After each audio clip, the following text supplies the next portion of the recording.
Bien. Entonces, proceso general de formación, ¿sí? Ahora, ¿qué distinguimos acá? La nube primordial colapsando y finalmente la formación de planetas. ¿Ah? Lo que habíamos quedado en la clase pasada es que habíamos dicho, bueno, hay dos teorías, dos hipótesis sobre la formación. Una que me va a decir, bueno, en el disco, con lo que sobró de la formación estelar, se forman los planetas. ¿Cómo se van a formar? Por un proceso que se llama acreción. ¿De acuerdo? Por eso acá les dice modelo de acreción. La otra es gas colapsando directamente, gas colapsando y que con interacción o por la interacción con el disco se termine formando un planeta. Ahora, la pregunta es, ¿este modelo se podrá aplicar a la Tierra, a Venus? El segundo. No, a los gaseosos. Se aplica a los gaseosos, o sea, es un modelo de estudio para la formación de planetas gaseosos. ¿De acuerdo? Entonces, lo que es real es que si nosotros aplicamos el modelo de acreción para todos los planetas del sistema solar, hay una dificultad, bueno, nos aparece un problemita entre los planetas terrestres, o los planetas tipo Tierra, y los planetas tipo Júpiter.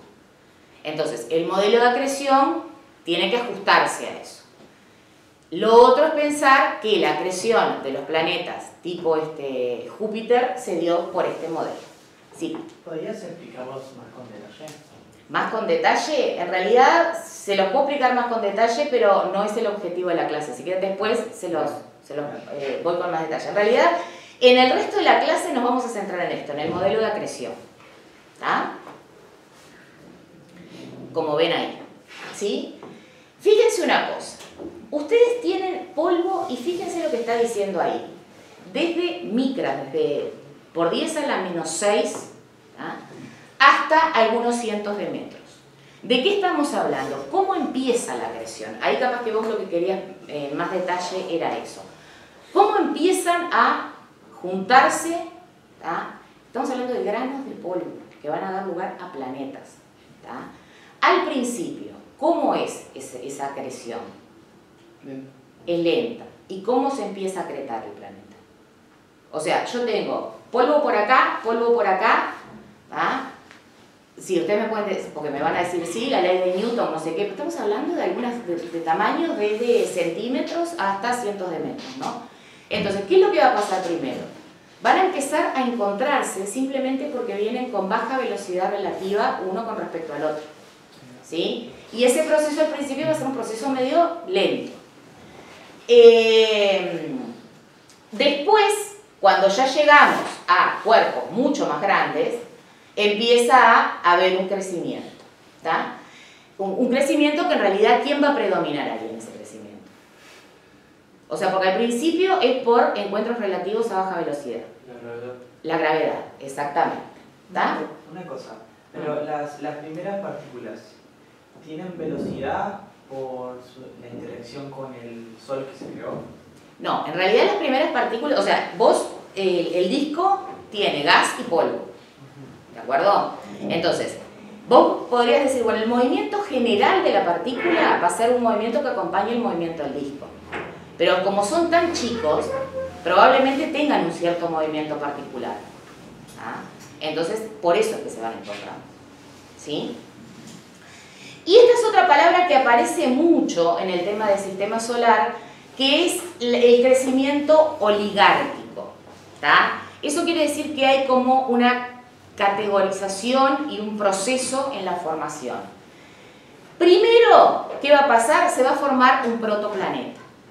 ¿Sí? Después, ese protoplaneta va a limpiar la vecindad, su vecindad de otros. ¿De acuerdo? Pero va a seguir acretando material. ¿Tá? Y bueno, llega un momento en que, bueno, ya lo que estaba en el disco o se acretó en los planetas o fue eyectado, ¿de acuerdo? Salvo algunas honrosas excepciones como pueden ser los asteroides o los anillos de Júpiter o cosas por el estilo. Entonces, ¿cuál es la idea? Formo el protoplaneta, ese protoplaneta, ¿cómo limpia su vecindad? Porque va acretando, porque sigue acretando, o porque eyecta, por gravitación, digamos, los elementos, ¿sí? Y llega un momento que, ¿qué pasa? Se acaba el material del disco, ya no hay más acreción. ¿Ah? Bien.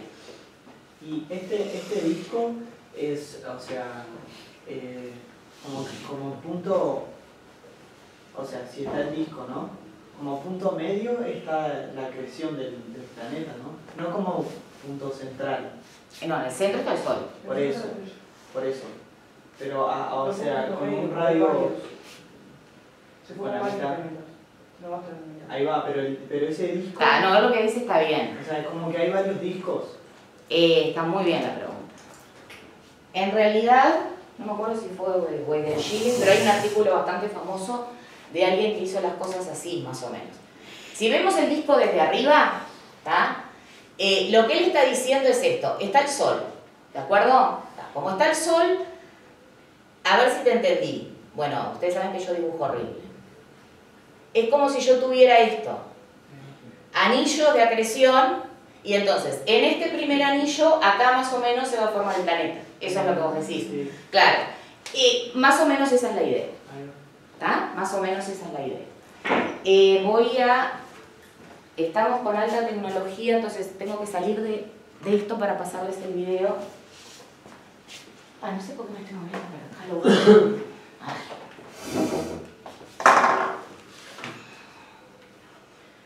Entonces vamos aquí. No, está bien. Pero la clase anterior, ¿ya la subiste? ¿No la subí? No la grabaron. No la grabamos, no, pensé que... Bueno, a ver, ¿qué estamos viendo acá? Mírenlo una vez y después yo se los vuelvo a pasar. Primero es una simulación computacional, ¿de acuerdo?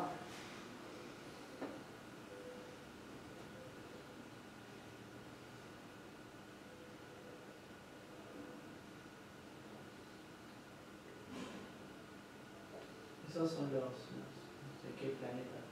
Los protoplanetas. ¿Tá? Pero fíjense que hay interacción con el disco por donde pregunten. ¿Tá? Entonces, va cambiando la geometría del disco, van acretando los planetas. Esperen un poquito. Mírenlo ahí. Acá en el centro tendríamos lo que va a ser la estrella, ¿de acuerdo? Y acá empieza a haber toda una complejización del disco y en función de eso empieza la acreción. Claro, como que se forman grupos.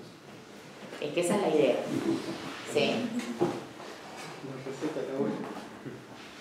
Ahí va. Miren esto. Acá tendríamos un protoplaneta, un planetesimal. Acá otro. Y fíjense que hay zonas del disco que se empiezan a volver más densas. ¿Tá? Acá va a haber, se van a agrumar, como dice el compañero. Fíjense otra cosa, cerca de acá el movimiento parece mucho más como caótico, ¿no? No estoy diciendo caótico en el sentido físico del término. ¿Por qué será tan así? Mucha masa, mucha fuerza de gravitación. Claro. Ojo acá con la fuerza que está haciendo el Sol. Que acá también se siente, obviamente, pero es evidente que acá va a ser más complejo, ¿no?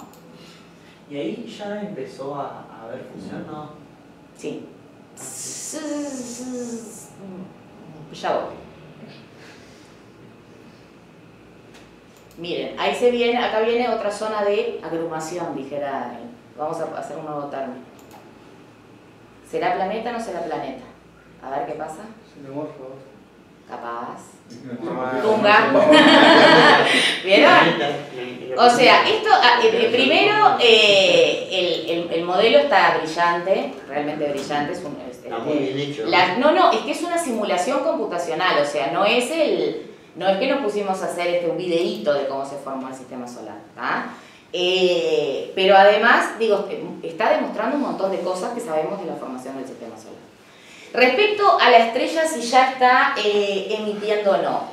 Las estrellas, antes de empezar a fusionar hidrógeno a helio, tienen algo que se llama la quema del deuterio. Quema no en sentido de quemar, no en sentido de fuego, sabemos que no hay fuego, ¿sí? Le pusieron ese infeliz nombre. Entonces, primero hay una primera quiero ser estrella, que es la quema de deuterio, ¿tá? Y después arrancan las reacciones nucleares. En esas etapas que estábamos viendo, probablemente todavía no estabas con el ciclo protón-protón totalmente establecido, ¿tá? Bueno, formación planetaria, ahí tienen.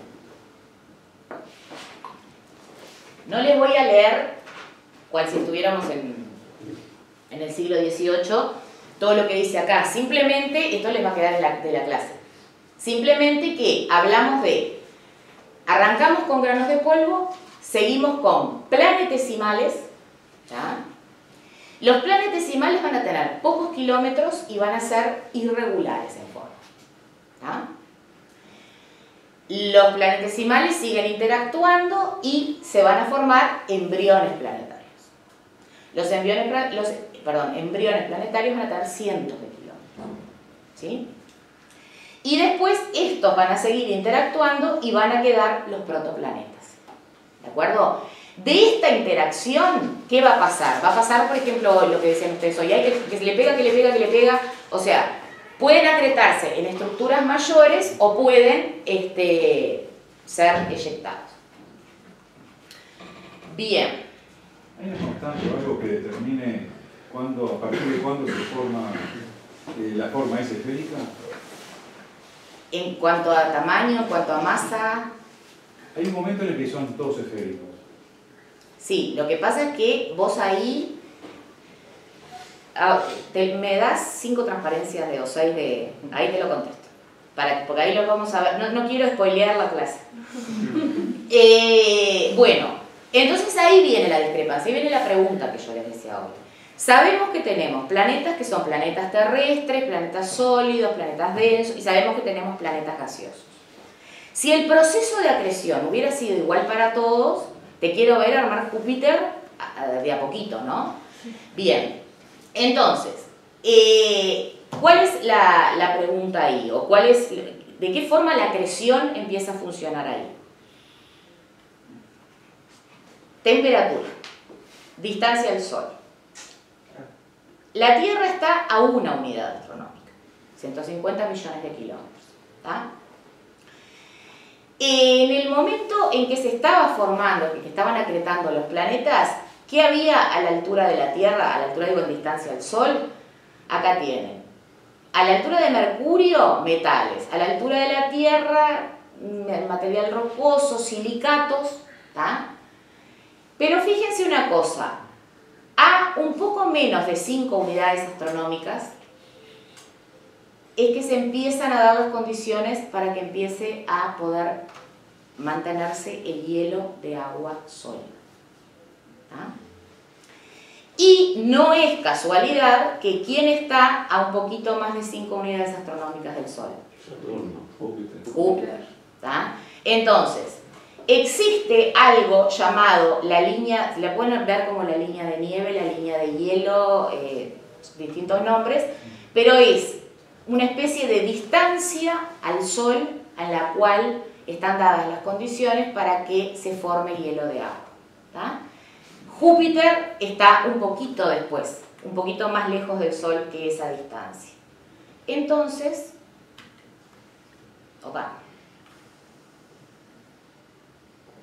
¿Y cómo se forma el agua? ¿De dónde sale toda el agua esa que se mantiene? Otra una molécula compuesta, no es hidrógeno, o sea,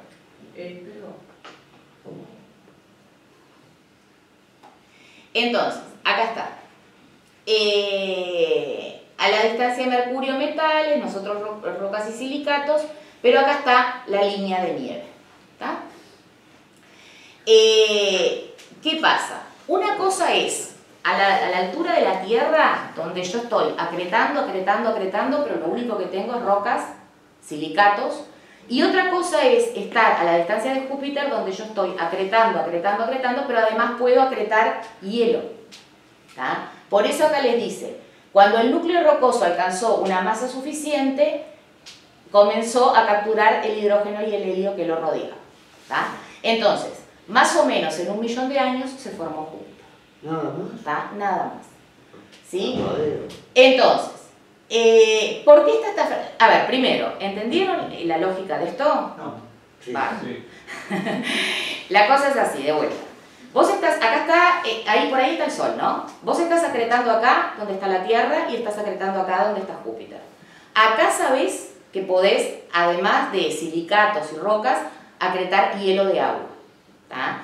Tenés mucha cantidad de hielo de agua a tu disposición. Entonces, ¿qué va a pasar acá? Vas a acretar más rápido. Más rápidamente vas a juntar más cantidad de material. Y si vos aumentás tu masa, ¿qué vas a aumentar a tu vez? La atracción gravitatoria. Entonces, vas a ser muy eficiente capturando lo sólido que haya en tu región más el gas del disco. Bien. Claro. Suponiendo que en la línea de nieve hay más material. Tenés el hielo de agua, que antes no lo que tenías. antes no. ¿Tá? Pero el hielo de agua, además, lo que te da es la ventaja de poder capturar el gas del disco. Que a nivel de la tierra, a la altura de la Tierra, no había gas para acretar. ¿Tá? Yo no me acuerdo si fue Richard o fue Alejandro que les dijo la atmósfera de la Tierra no es primitiva. ¿Tá? A la altura de los planetas interiores no había gas para acretar. ¿Tá?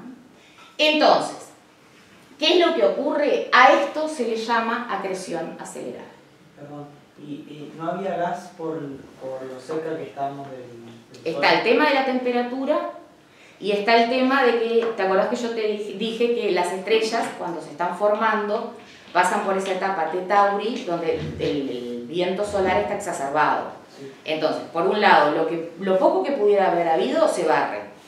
Y por otro lado, además, la temperatura no ayuda a que a esa altura haya gas. ¿Tá? Bien, entonces, ¿cómo solucionamos el problema de la diferenciación del sistema solar, de que haya planetas rocosos y planetas gaseosos? Lo solucionamos, digo, teóricamente, hablando de acreción y acreción acelerada. Ahí va. No, ¿Ah? modelos diferentes.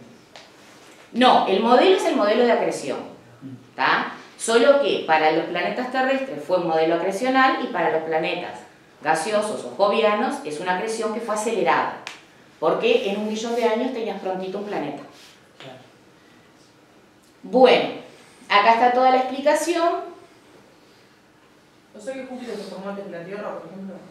Se hace claro, se terminó de formar. Claro, se terminó de formar. Bueno, y acá hay una cosa interesante. El crecimiento rápido de Júpiter evita la formación de planetesimales grandes en la zona de Marte y del cinturón de asteroides. O sea, ¿qué pasa? Yo tengo a Marte que tiene 1/10 de la masa terrestre. O sea, Marte gravitatoriamente no me molesta mucho. Pero acá tengo a Júpiter.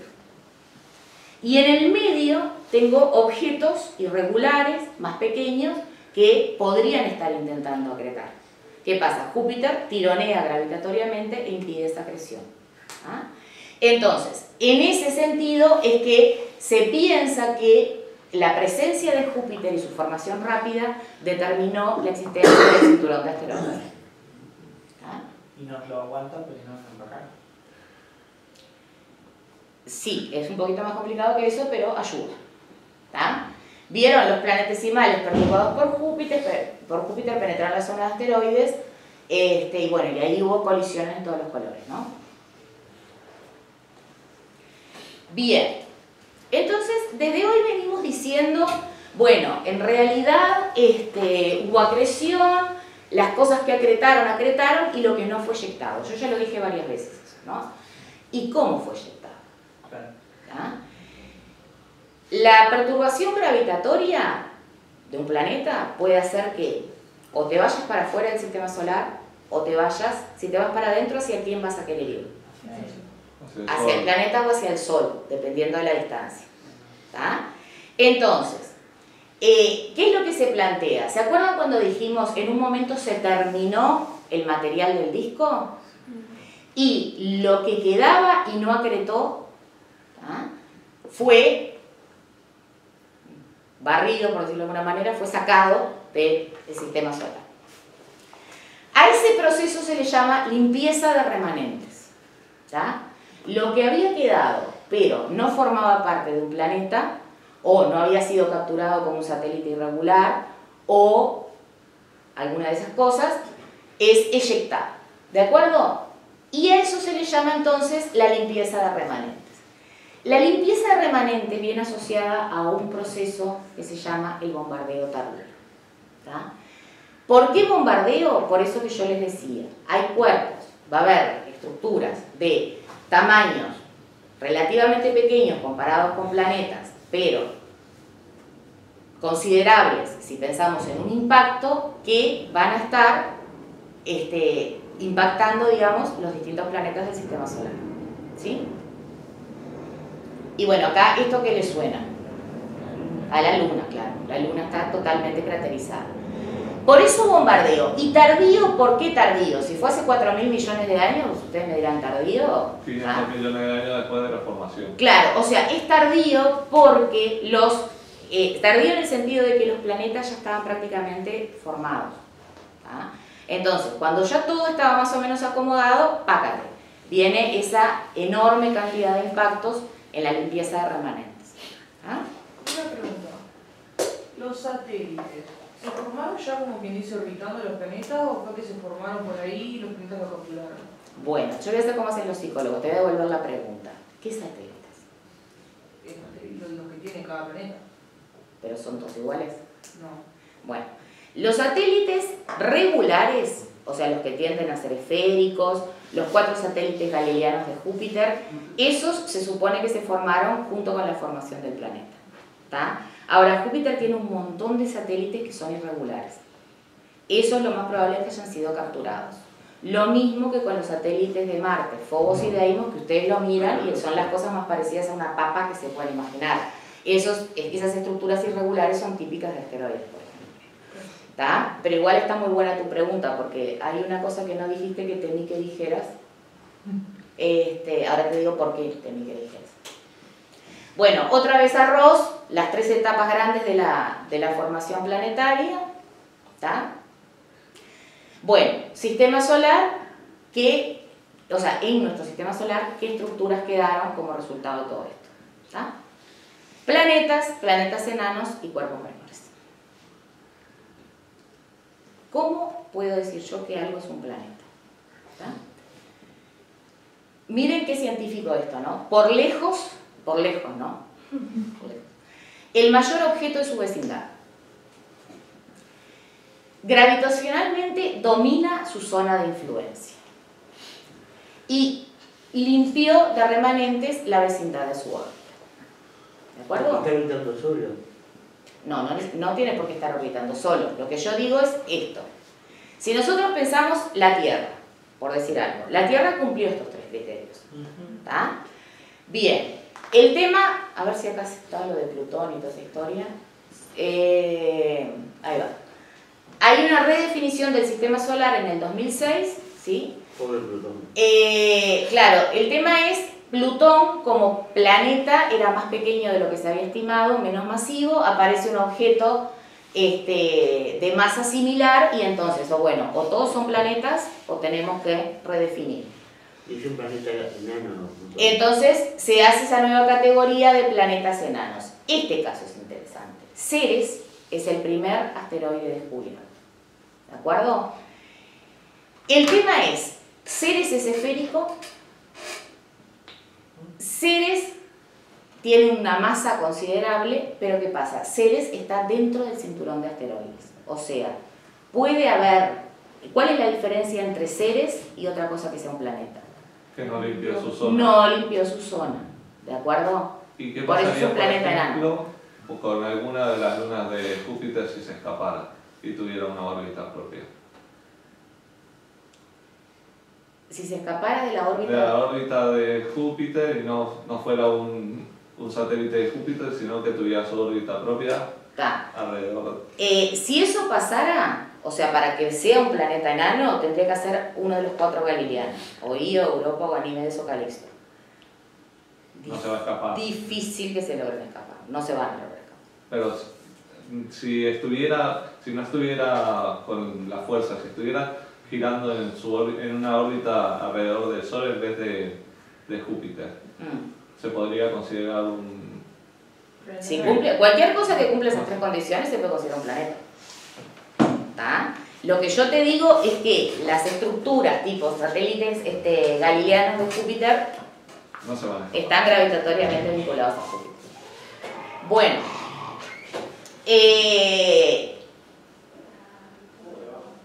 ustedes son muy jóvenes, pero en una época cuando se hacían los programas, uno quería programar algo, hacer un programa de computación, y se hacía lo que se llamaba un diagrama de flujo. ¿Tá? Bueno, esto es algo parecido, es un diagrama de flujo con el sistema solar. Arrancamos con la nebulosa interestelar, esto gaseoso, frío, donde se empieza a dar las condiciones para que ocurra esto, el colapso gravitatorio. ¿Tá? Cada cosa que yo voy nombrando, ustedes traten de recordar, si entienden en todo este proceso que vinimos describiendo, si entienden a qué etapa corresponde. ¿Tá? Nube interestelar, colapso gravitacional. ¿Tá? De acá salen dos cosas. Va a salir el protosol, o sea, lo que después va a ser el Sol, y el disco protoplanetario. ¿Hasta ahí? El protosol está rodeado del disco. Claro, hace que tipo, todo se enfrente como que la plana. Y que queda que justo en ese punto, no en otro, porque el colapso gravitacional como que tiene un centro, y el centro va a ser donde queda el protoplaneta, ¿no? No, el tema es, el colapso gravitacional es una parte de una nube grande, de una nebulosa que se fragmenta, no tiene por qué tener un centro. Que se fragmenta. El tema es, cuando eso se fragmenta, va a empezar a moverse, cuando eso por conservación del momento angular. Entonces, cuando eso se empieza a mover, o sea, no es que de casualidad el Sol se formó en el centro, se formó en el centro porque era donde se acumulaba más material. Claro, O no te estoy entendiendo la pregunta, capaz que no te estoy entendiendo. Ahí va, esa parte me falta. Una nube grande se divide en nubes pequeñas, y esas nubes pequeñas empiezan a girar. Y el eje de rotación es ¿Quedamos? Porque cuando Pablo nos dio el seminario nos dijo que afuera del sistema solar había toda una esfera de, no me acuerdo de qué era ahora, porque La nube de la cosa se acható esa. Basta de spoilearme la clase. Si con el desarrollo de la clase les queda alguna duda, o sea, alguna de estas dudas quedan pendientes, al final me las preguntan de vuelta, porque todo lo que me están preguntando está por venir, pero por las dudas que no me salté nada. ¿Te sentís bien? Sí. Bueno, protosol, disco protoplanetario. ¿Qué pasa acá? ¿Qué va a pasar? O sea, en la región del protosol voy a tener, acá dice calentamiento, pero en realidad voy a tener mucha temperatura y mucha presión. Eso va a iniciar la fusión y ¿qué nos queda al final del día? El Sol. Al final del día igual, que nos queda al final el Sol. En el disco, ¿qué va a pasar? Va a haber una condensación y voy a tener, por un lado, metales y rocas, región de los planetas terrestres, hielo y gas, región de los planetas gaseosos. Acá, bueno, ya les conté, acreción y planetas terrestres, y con el material que quedó ahí en la vuelta se van a formar los asteroides.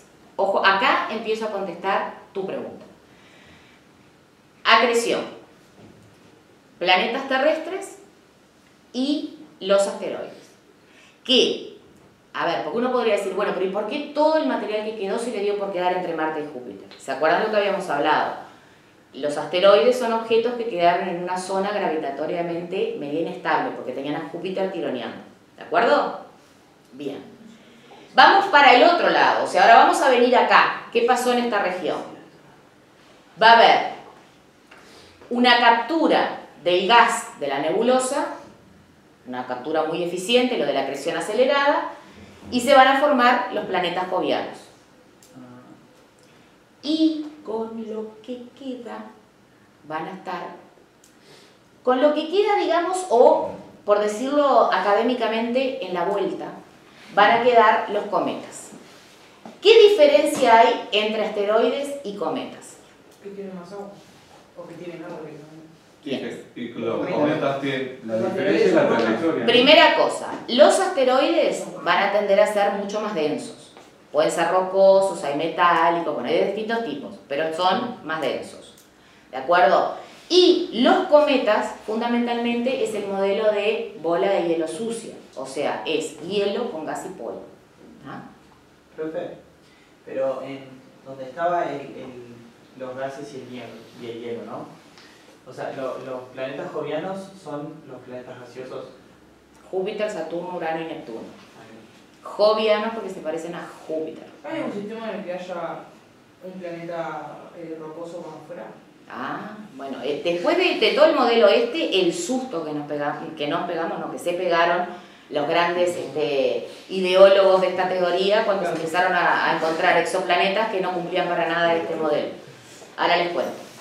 Bueno, y hoy cuando vos ibas a hablar, yo temí que me dijeras, porque yo te pregunté qué satélites y dije, ahora me va a decir la Luna, cómo se formó la Luna, y acá bien. Perdón, antes que nada, esto queda claro, es como un diagrama de flujo de la formación del sistema solar. ¿De acuerdo? Bueno, ahora, antes de esto, como último, digamos, concepto importante, habíamos hablado de la limpieza de remanentes y del bombardeo tardío. ¿Sí? Acá hicimos como un parate, a ver, bueno, hasta ahora que tenemos en el inventario, ¿tá? Y seguimos un poquito hacia adelante. Una pregunta, ¿los cometas no pueden pasar la línea de nieve para acá? Sí, pueden. Sí. ¿Por qué pensás que no pueden? Casi llego a la vida de Dios. Hielo. Claro, ¿qué es lo que va a pasar? Nos estamos yendo un poquito, digo, trata bien. ¿Qué es lo que va a pasar? En primer lugar, los cometas... No sé si vieron que Julio Fernández se ganó un superpremio. Sí. Una de las cosas que propuso Julio fue eso. Si acá tenés el sol, ¿tá? Suponete que, no, casi hago rayas, nunca le pongan rayitos al sol cuando están dando clases porque les queda mal. A esta altura, o sea, si estamos mirando el sistema solar así, ¿tá? A esta altura va a estar lo que se llama el cinturón de Kuiper, ¿tá?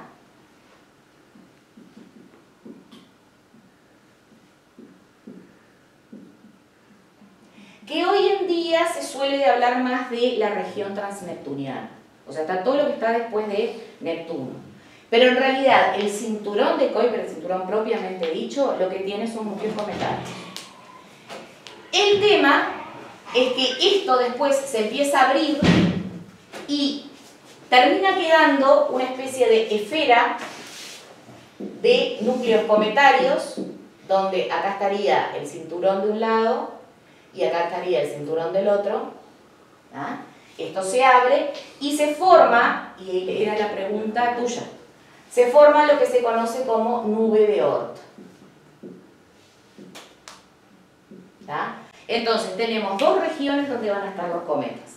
En el cinturón de Kuiper, que el cinturón de Kuiper sigue más o menos la estructura del disco original. Después se empieza a dispersar, se empieza a agrandar y termina formándose toda esa gran nube de cometario. ¿Ah? Uno de los aportes de Julio fue decir que los cometas de corto periodo venían de la región del cinturón de Kuiper, cuando todavía no se había propuesto la existencia del cinturón de Kuiper. O sea, sí, se había propuesto, pero no se había relacionado tan estrechamente con los cometas. ¿Está? Y lo que vos decías del hielo, ¿está? Ahora recién caí en por qué haces la pregunta. Sí, está bien, lo que pasa es que, a ver si entendemos lo que ella dijo, está. Sí, a menos de 5 unidades astronómicas no se podía formar hielo, cuando un cometa, que básicamente es una pelota de hielo y polvo, si pasa de ahí, ¿qué pasa? Lo que ocurre es que se empiezan a formar volátiles, o sea, el hielo del cometa comienza a sublimar, pasa de hielo a gas. ¿Ah? Como el cometa es toda una estructura compacta, no se desintegra todo el cometa, o sea, de afuera hacia adentro empieza a pasar eso. ¿Ah? Y eso te forma esas colas espectaculares que se ven cuando hay cometas. Bueno, bien, tenemos tenemos algunas características de la Luna, ¿tá? Porque la pregunta es, ¿cuál fue el origen de la Luna? ¿Tá? Un poco lo que se preguntaba hoy, me olvido siempre de los nombres. Gabriela. ¿Tá? Bueno, la hipótesis que hoy en día, ya desde hace un tiempo, se maneja es un objeto de más o menos la masa de Marte, ¿tá? 1/10 de la masa terrestre, pegó contra la Tierra en formación y con la Tierra ya prácticamente formada, terminadita, ¿no? Y ocurrió esto, que ahora vemos también la simulación numérica, y se terminó formando. O sea, del impacto, parte, o sea, el impactor dio contra la Tierra, ¿de acuerdo? Hubo, obviamente, toda una gran redistribución del material. Entonces, una parte formó la Luna, otra parte quedó en la Tierra.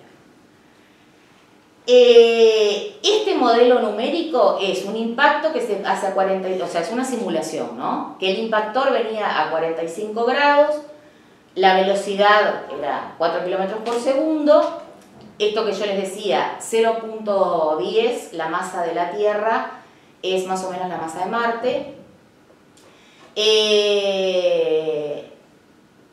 Y, a ver, lo otro que les decía, el 95% de la masa de la Tierra se acretó luego del impacto.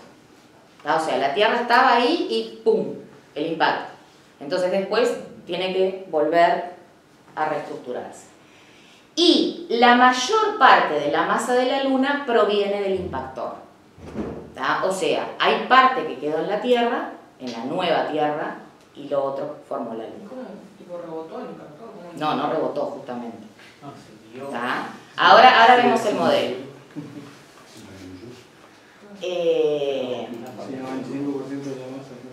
No sé qué hace esa señora hablando ahí. Yo creo que no le había puesto pausa. Entonces siguió con... Claro, sigue reproduciendo solo. Está, pero era... Este es el de la Luna. ¿Está? De vuelta. Es una simulación numérica con datos, o sea, con datos computacionales, ¿no? En el artículo original les dice cuánto tiempo de computadora y cuánto tiempo tardó en hacerse esta simulación. Ahora yo la verdad que no me acuerdo. Ahí tenemos la Tierra y el impactor, ¿está? Ahí son casi iguales. Sí, yo sabía que me ibas a decir eso. Sabía que alguien iba a decir eso porque cada vez que yo miro esto digo, ¿por qué los hicieron así? A ver, esto es la representación gráfica. Y los datos que se le ingresan al programa que hicieron para hacer la simulación, es 0.10. Hay un rango, 0.10, 0.14. Es todo idiota, la representación gráfica. Bueno, se viene, va ahí. ¿Ven eso?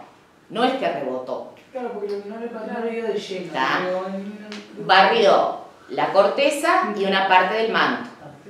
¿Está? Vieron que acá está saliendo cosas para todos lados, ¿no? Y acá se empieza a reestructurar el asunto. Y ahí, ¿están baleando? Va de vuelta. Claro, ahí no se formó un asteroide. No. Ahí lo que hubo fue... No, porque estás a masas muy grandes, ¿no? Estás la masa de la Tierra y 1/10 de la masa de la Tierra. Y ahí la Luna... No, acá creo que lo que te termina, o sea, creo no, acá lo que te termina mostrando es cómo queda la Tierra. ¿Está? Bueno, volviendo entonces, hasta acá alguna pregunta. Acá están, digamos, las capturas de imágenes de eso que estuvimos viendo. ¿Alguna pregunta que ustedes digan grande de todo lo que vimos hasta ahora? Por ejemplo, no entendí la acreción. O hablen ahora, callen para siempre. No, para siempre no. No se me ocurre. Bueno, otra vez. Bueno, por supuesto, representación artística del bombardeo tardío. Bueno, y acá empieza a hablar un poco, esto después en algún momento vamos a ver, creo que es en CT2, superficies planetarias, y vamos a hablar de las superficies de los satélites también. Pero el tema es esas formas que se ven en la Luna, ¿no? Que cuando hay luna llena, no se hablan de... Unos dicen que es un conejo, otros dicen que se ve como formándose en la Luna. Es el contraste de zonas más oscuras con zonas más claras. ¿Tá? Hay zonas bajas que van a ser oscuras, ¿tá? Que corresponden a superficies más suaves y que en realidad son basaltos de cuando la Luna tenía una actividad geológica que no tiene. ¿Tá? Y después tenemos los terrenos, digamos, que son las zonas más iluminadas, digamos, por decirlo de alguna manera. Fíjense que las zonas más altas van a estar llenas de cráteres. ¿Tá? ¿Y por qué unas zonas van a tener cráteres y otras no? Porque si hubo movimientos geológicos se borraron los cráteres. Esa es una buena respuesta, pero no se aplica a la Luna. La Luna no tiene tectónica. Porque una parte es la parte más superficial de la Luna, ¿no? Y la parte más oscura es como más dentro de la superficie, así que como que el impacto tiene que ser un fuerte impacto para que llegue a... A ver si yo les voy a proponer algo, a ver si los convence. Eso vamos por el lado del ángulo en el que vendría un asteroide, ponele, que tiene más probabilidad de darse contra una montaña que darse contra un valle. Claro, pero la diferencia está, bueno, eso también podría ser, pero en realidad estás hablando en general de toda la superficie lunar. Si eso se diera en una zona más acotada, te la llevo, pero... El tema es el siguiente, y lo mismo se hace lo mismo se utiliza para dar edades geológicas en Marte. Probablemente toda la Luna estuvo craterizada en el bombardeo tardío. Lo otro, las zonas más basálticas, más suaves, ¿a qué corresponden? A esos derrames basálticos que son posteriores al bombardeo tardío.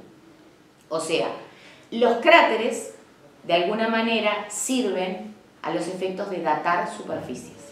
¿Tá? Si yo tengo toda la superficie craterizada y de repente aparecen zonas que son más suaves, que no tienen cráteres, ¿qué pasó probablemente? Que esos derrames basálticos llenaron esos cráteres que están. ¿Tá? Entonces, esas zonas más lisas, más suaves de la Luna son más nuevas que el bombardeo tardío. ¿Tá? Pero no son más bajas. ¿No son? Son más bajas. ¿Y? Un derrame basáltico, ¿a qué te referís? Por ejemplo, una actividad volcánica muy primitiva. Y una actividad volcánica no traería... ya entendí lo que vos decís. Tá. El tema es el siguiente, vos pensá, ahí hay otro tema que es bastante interesante. Si vos tenés menos gravedad, ¿tá? ¿Qué pasa con las estructuras altas? Por ejemplo, vos tendrías en la Luna, podrías tener el Everest. No sería... No, porque cambiaría la inercia. Más allá de eso. Pero no, a lo que quiero llegar es a esto. Cuando vos tenés menos gravedad superficial, ¿tá? Las estructuras tienden como a desparramarse, por decirlo de alguna manera. ¿Tá? Entonces, ¿qué pasa? No llegan a tener alturas muy considerables respecto a la superficie. ¿Ah? Entonces, cuando yo digo zonas altas y zonas bajas, no te estoy hablando de la cordillera de los Andes y el océano. Te estoy hablando de un contraste. ¿Tá? El tema es, como llenó cráteres, o sea, a lo que voy es esto. Si vos tenías toda una región de cráteres, ¿tá? Vos tenías acá toda una región de cráteres, y hay un derrame basáltico que llena esta región, ¿sí? No es de extrañar que haya quedado en zonas bajas, porque está llenando pozos, por decirlo de alguna manera. ¿Tá? El resto del terreno te queda un poco más alto. ¿Sí? Bueno.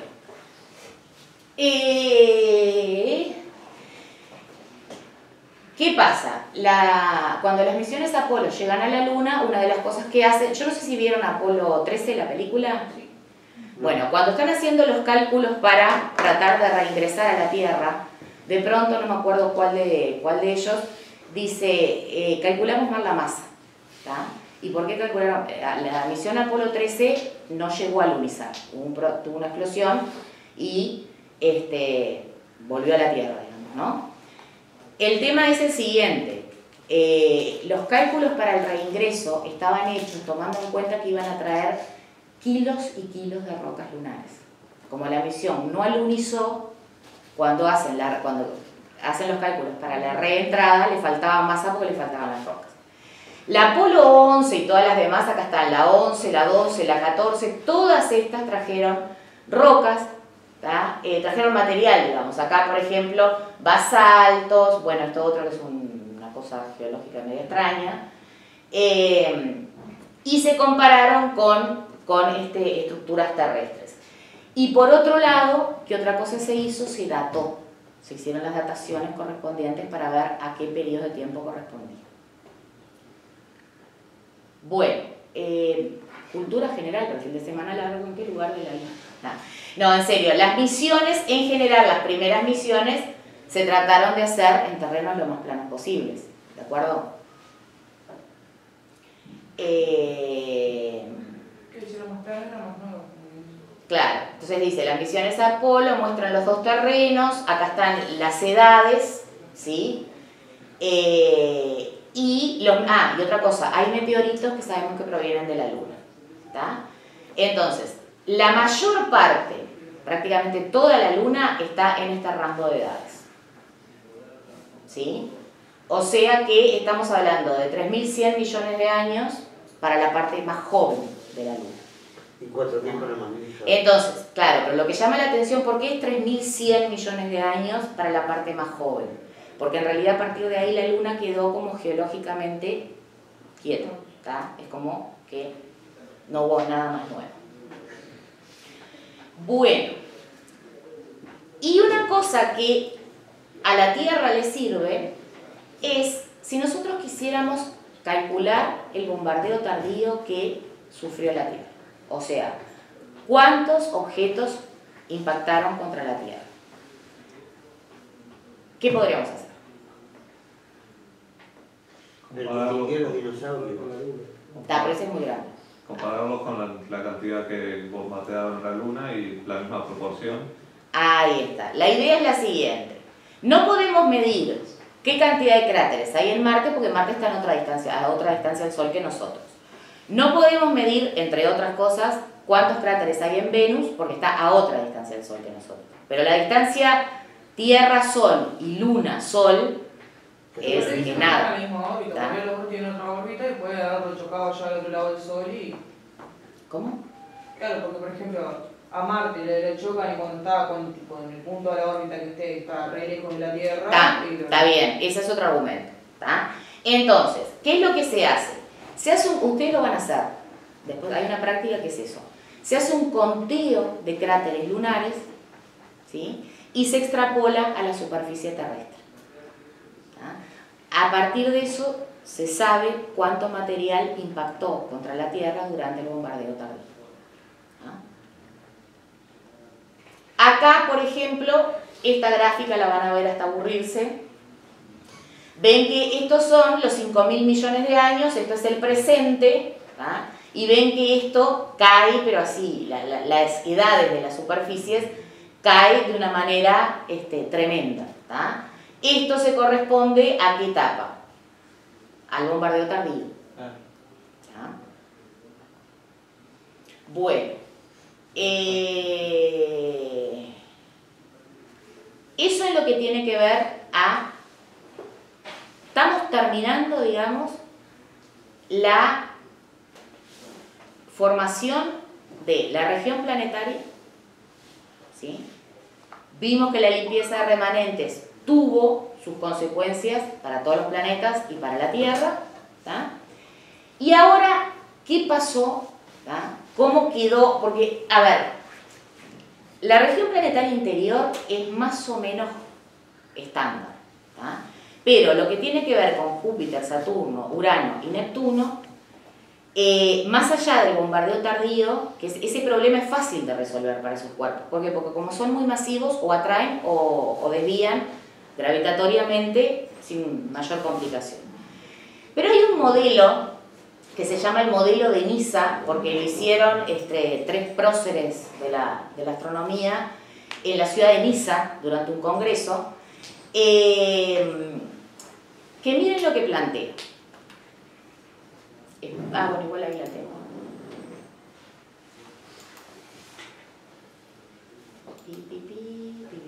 Esto sería, ¿no? Bueno, ahí tienen el... Acá. Vayan viendo esto. Esto es la órbita de Júpiter. En amarillo la órbita de Saturno. Neptuno, azul violeta. Y Urano, eso, ¿no? Bueno, entonces, ¿qué plantea el modelo de NISA? Ustedes acá tienen la distancia al Sol. Estos son los planetas gigantes. Y esto, ahora visto desde arriba, no visto como hoy del costado, sería el cinturón de Kuiper, o sea, la parte más externa del disco. Están los planetas en su órbita, y a ver si se dan cuenta de una cosa. Disminuye el disco de... Opitix. Se cambiaron las órbitas. Las órbitas. Se los comieron. No, no sé. Bueno, a ver, vamos a vuelta. Sí. Chan, chan, chan, chan, chan, chan. Se estabilizó el sistema.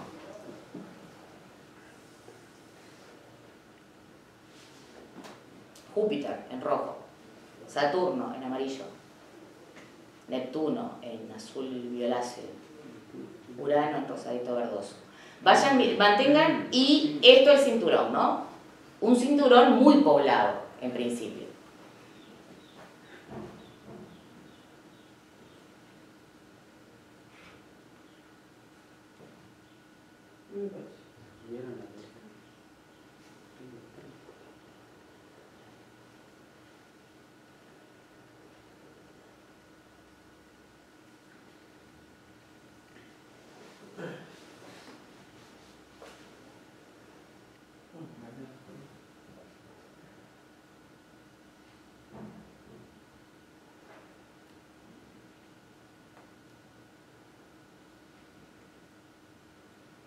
Fíjense en lo que son las dos órbitas del medio, ¿no? Cómo van cambiando todo el tiempo.